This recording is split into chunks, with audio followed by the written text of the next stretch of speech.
My channel. Today's video will be about newspaper reading and I'm sorry for not posting for so long. I was caught up, but आज मैं आपका newspaper cover कराऊंगी and I put another video जिसमें पुराने newspapers को इकट्ठे cover करा दूंगी. तो आज का जो वीडियो है उसके अंदर थोड़े से ही आर्टिकल्स हैं. सबसे पहला आर्टिकल आपका आ रहा है पेज नंबर 6 पे. पेज नंबर 6 पे आर्टिकल है आपका एक्स मॉइस के बारे में. तो ये जो न्यूज़ रहती है आपकी लेफ़्ट विंग एक्सट्रीमिज़म के ऊपर है न्यूज़.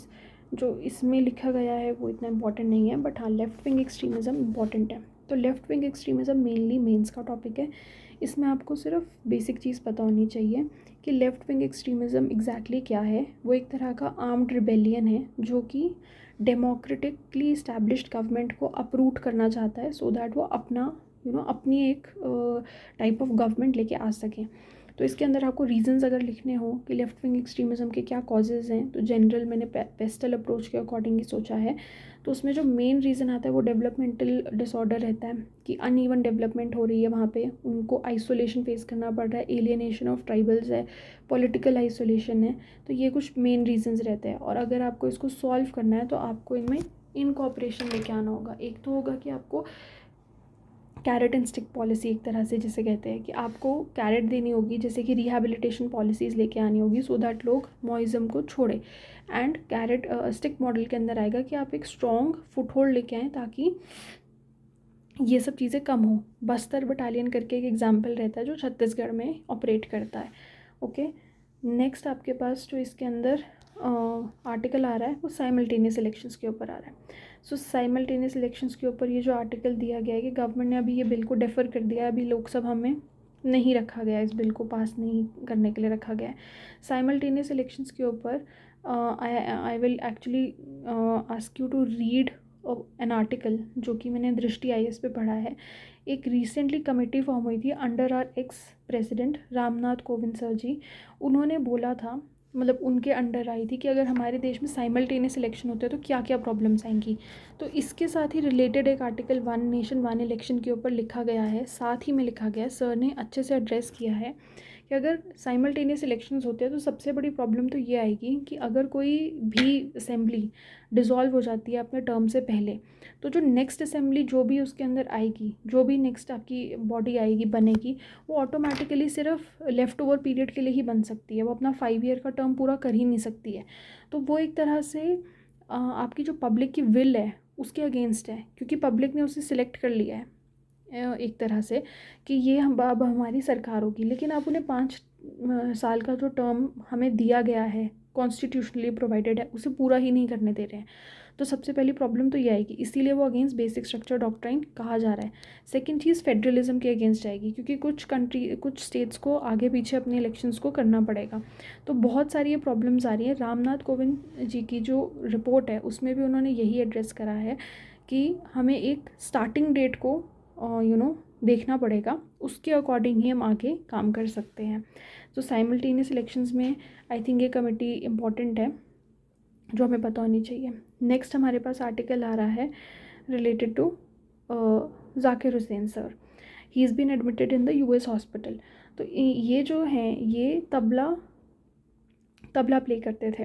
यूजुअली देखा गया है कि प्रीलिम्स के अंदर पहले UPSC क्वेश्चंस इस तरह के पूछता आया है म्यूज़िकल इंस्ट्रूमेंट्स पे. तो मैं आपको जस्ट एक ओवरऑल दे रही हूँ कि इंडियन इंस्ट्रूमेंट्स में अलग अलग इंस्ट्रूमेंट्स हैं, जिनमें से कुछ होते हैं स्ट्रिंग इंस्ट्रूमेंट्स, एक होते हैं विंड इंस्ट्रूमेंट्स, एक होते हैं परकशन इंस्ट्रूमेंट्स और एक होते हैं मेटल इंस्ट्रूमेंट्स. ठीक है, तो म्यूज़िक इंस्ट्रूमेंट्स में जो स्ट्रिंग इंस्ट्रूमेंट्स है आपको जनरली पता है. अगर आप गिटार बोलो, है ना, तो चलो guitar is not our Indian instrument. Tanpura, veena, sitar, sarangi, okay, these are string instruments जिसमें आपको स्ट्रिंग चाहिए. तो स्ट्रिंग इंस्ट्रूमेंट्स में भी अलग अलग स्ट्रिंग इंस्ट्रूमेंट्स आते हैं, जिसके अंदर कुछ होते हैं जो कि आपकी फिंगर से आप स्ट्रिंग्स को प्लग कर सकते हो, या फिर आप किसी स्ट्रिंग को एक बो से स्ट्रक कर सकते हो, जैसे कि आपके पास सारंगी में आएगा. ठीक है, और एक स्ट्रिंग इंस्ट्रूमेंट आएगा जिसके अंदर आपको एक मेटल बार से आप स्ट्रक कर सकते हो, जैसे सारौद से कर सकते हो. ठीक है, विंड इंस्ट्रूमेंट्स में नेक्स्ट आपके जो इंस्ट्रूमेंट्स आ रहे हैं विंड इंस्ट्रूमेंट्स जिसके आप विंड ब्लो करोगे, जैसे शंख, बांसुरी,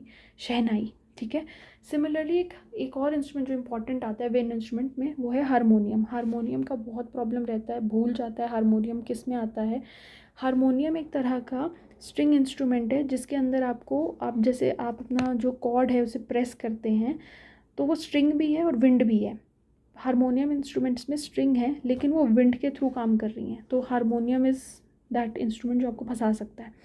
मेम्ब्रेन इंस्ट्रूमेंट्स, परकशन इंस्ट्रूमेंट्स, जिसके अंदर जाकिर हुसैन सर आते थे, जो कि आए तबला, ड्रम, मृदंगम, ढोल, खंजीरा, पखवाज, तबला एक्सेट्रा। अब इसमें नेक्स्ट लास्ट बचे आपके पास मेटल इंस्ट्रूमेंट, जैसे आपके पास मंजीरा होता है।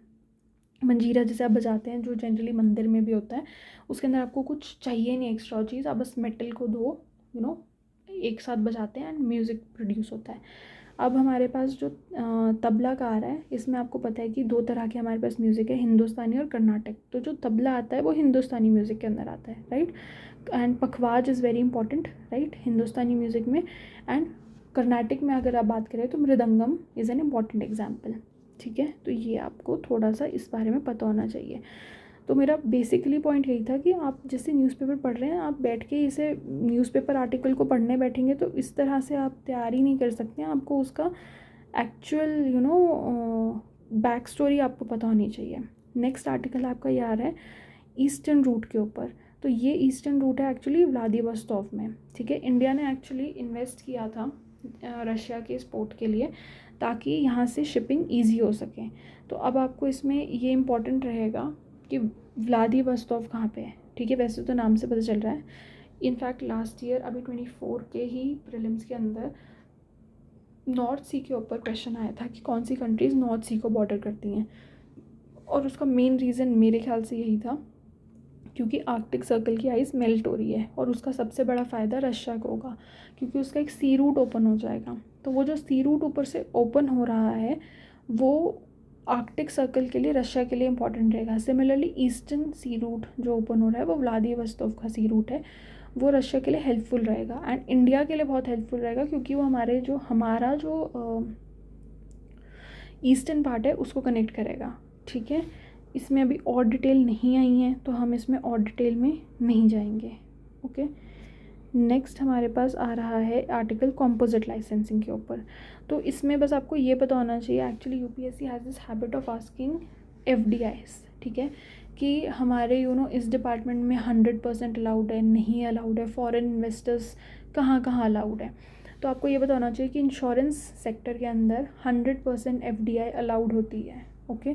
कल को अगर आपको कोई क्वेश्चन आए कि इंश्योरेंस में कितना अलाउड है कितना नहीं है तो आप कंफ्यूज हो जाएंगे, तो 100% अलाउड है, ओके। बाकी और डिटेल में आपको जाने की ज़रूरत नहीं है।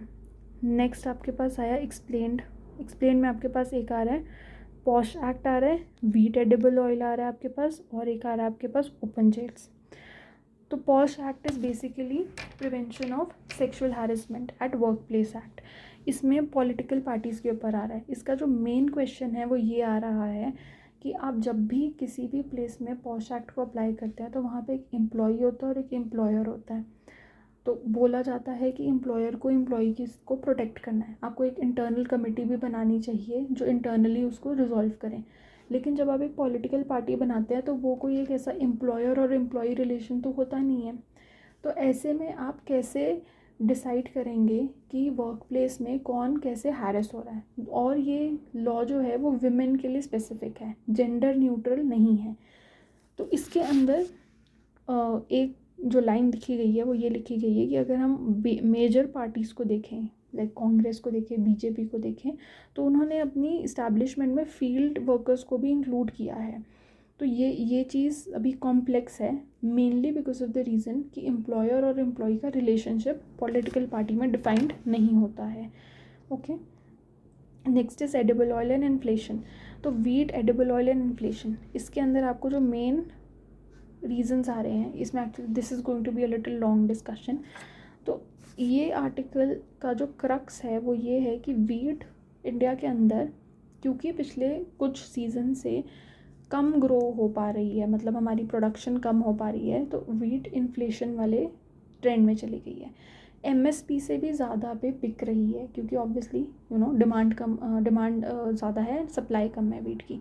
तो इसीलिए इंडिया, ऑब्वियसली आई होप कि वीट MSP के अंडर आता है, आपको मिनिमम सपोर्ट प्राइस देना होता है, बट उसका प्राइस अभी और भी ऊपर चल रहा है, पर उसकी वजह से कंज्यूमर को प्रॉब्लम आएगी। प्लस आपको पता होगा पोषण अभियान वगैरह के अंदर भी हम वीट देते हैं, राइस देते हैं, ऐसे में तो बहुत प्रॉब्लम आ जाएगी। तो इसीलिए अभी गवर्नमेंट ने डिसाइड किया है, पहले ही डिसाइड कर लिया था एक्चुअली, कि हम इम्पोर्ट ड्यूटीज़ को कट करेंगे, वीट को इम्पोर्ट करेंगे। इम्पोर्ट करना वैसे भी पहले भी अलाउड था, बट हमारे इम्पोर्ट ड्यूटी लगती थी 40% की, तो अगर उसको कट करेंगे तभी हमें कुछ फ़ायदा होगा। प्राइवेट प्लेयर्स को अलाउ करेंगे कि आप लेके आओ वीट को बाहर से, एंड इम्पोर्ट ड्यूटी 40% कट कर दी जाएगी। तो ये आपको थोड़ा सा आइडिया होना चाहिए कि अगर कोई MSP रिलेटेड क्रॉप है तो उसके अंदर ऐसा नहीं है कि उसका इम्पोर्ट या एक्सपोर्ट नहीं होता है, उसका इम्पोर्ट होता है। अब मान लीजिए, अगर मैं आपको कोई और एग्जांपल दूँ इसके अंदर ही, सपोज़ सोयाबीन का, ओके, तो अगर सोयाबीन के ऊपर भी MSP लगता है, I hope you know this, उसका अगर प्राइस MSP से भी कम है, ठीक है, और हमें फ़ॉरेन से मिल रहा है उससे भी सस्ता सपोजडली, तो ऐसे में सरकार क्या करेगी? मान लीजिए MSP, let's say hypothetical number 50 rupees पर KG, quintal, whatever, okay, and उससे भी कम पे हमारे इंडिया में मिल रहा है, लेकिन फ़ॉरेन से लाया हुआ और भी कम है। तो ऐसे में सरकार को प्रोटेक्ट करना पड़ेगा फार्मर्स को MSP के अंडर, कि MSP दो लेकिन इम्पोर्ट को भी रोको, उस पर बैन लगा दिया जाता है। तो this is what happens, this is what manipulation happens because of MSP, ठीक है। नेक्स्ट आपके पास जो इसी के अंदर आ रहा है कि एडिबल ऑयल, वीट का तो मैंने आपको बता दिया, इम्पोर्ट ड्यूटी को कट करने को बोल रहे हैं। एडिबल ऑयल मेनली इंडोनेशिया के अंदर आता है, पाम को हम इंपोर्ट कर रहे हैं वहाँ से। इंडोनेशिया में आपको पता होगा कि बायोफ्यूल का काफ़ी ज़्यादा पुश दिया जा रहा है, ठीक है, बायोफ्यूल को पुश किया जा रहा है, उसकी वजह से एक्सपोर्ट्स में प्रॉब्लम आ रही है, और हम बहुत बड़ा इम्पोर्टर हैं पाम ऑयल का। पाम ऑयल के अंदर एक प्रीवियस ईयर क्वेश्चन आ चुका है कि ये कहाँ से ओरिजिनेट हुआ था, तो उसमें एक ऑप्शन मलेशिया भी था। मोस्टली लोगों ने साउथ ईस्ट एशियन कंट्रीज़ को ही टिक किया था, but actually palm oil originate हुआ था साउथ अफ्रीका में। और ये क्वेश्चंस बहुत बार आ चुके हैं प्रीलिम्स में कि हम फर्स्ट सेंचुरी, सेकंड सेंचुरी वगैरह में क्या इंपोर्ट क्या एक्सपोर्ट करते थे, हिस्ट्री के क्वेश्चंस में आते हैं ये। पाम ऑयल का क्वेश्चन आया था, एडिबल ऑयल के ऊपर भी वैसे भी बहुत क्वेश्चन आते हैं एग्रीकल्चर बेस के ऊपर, तो आपको इसलिए पता होना चाहिए पाम ऑयल के बारे में, अभी न्यूज़ में है तो आपको ये पता होना चाहिए। तो सोयाबीन के ऊपर भी मैं आपको बता देती हूँ, जो next important oil usually UPSC पूछता है। सोयाबीन ऑयल ओरिजिनेट हुआ था चाइना के अंदर, बट उसकी production all over the world होती है। सोयाबीन के अंदर आपको ऑयल मिलता है, प्लस उसका केक्स बनते हैं, जो कि मेनली हमारे पोल्ट्री में यूज़ होते हैं फीडिंग पर्पसेस के लिए, ओके। एंड इंडिया भी सोयाबीन ऑयल प्रोड्यूस करता है, प्लस इम्पोर्ट भी बहुत ज़्यादा करता है एडिबल ऑयल के लिए, okay. I think I have covered it. Next आपके पास आया ओपन जेल। ओपन जेल का कॉन्सेप्ट, ओपन जेल बेसिकली होता क्या है, आपको मेनली ये पता होना चाहिए, what exactly is open jail. इसके अंदर ही आपको आर्टिकल में ही आपको ओपन जेल की डेफिनेशन मिल जाएगी, एंड वो डेफिनेशन यहाँ पे है, okay. They have minimum security and the convicts are permitted to venture out for various activities, including agriculture. Such facilities help reduce overcrowding in jails and make it easier for prisoners to reintegrate into society once their term is over. So this open jail actually is a premise, मतलब कि एक particular area है जिसको encircle कर दिया गया है, उसके अंदर आप ओपनली रह सकते हो, इवन एग्रीकल्चर भी कर सकते हो, that is an open jail. And mainly इसलिए किया जाता है so that people don't find it very difficult to reintegrate into the society, कि कल को जब वो बाहर निकलें तो उनको कम्युनिटी लाइफ में वापस आने में प्रॉब्लम ना। इसमें वर्ड यूज़ किया गया है lead a near community life, this is something that has been use by the Hague conference self, ठीक है। तो आपको ये थोड़े बहुत वर्ड्स पता होने चाहिए, हेग कॉन्फ्रेंस, इसी से आपके 4 चांद लग जाते हैं आंसर्स के अंदर, ओके। ह्यूमन राइट्स वगैरह के अंदर ये आ जाएगा। नेक्स्ट आपके पास आता है why is this jail in Jaipur very famous, Sanganer jail. Why, because यहाँ पे क्या है कि ये कन्फाइनमेंट है, यहाँ पे ना सिर्फ कैदी रह रहे हैं, कैदियों को अलाउड है कि वो अपनी स्पाउस को भी रख सकते हैं, ठीक है। So their wife and the children all of them are living in the jail itself, ठीक है। अगर विमेन है तो उनके हस्बैंड्स, अगर मैन है तो उसकी वाइफ।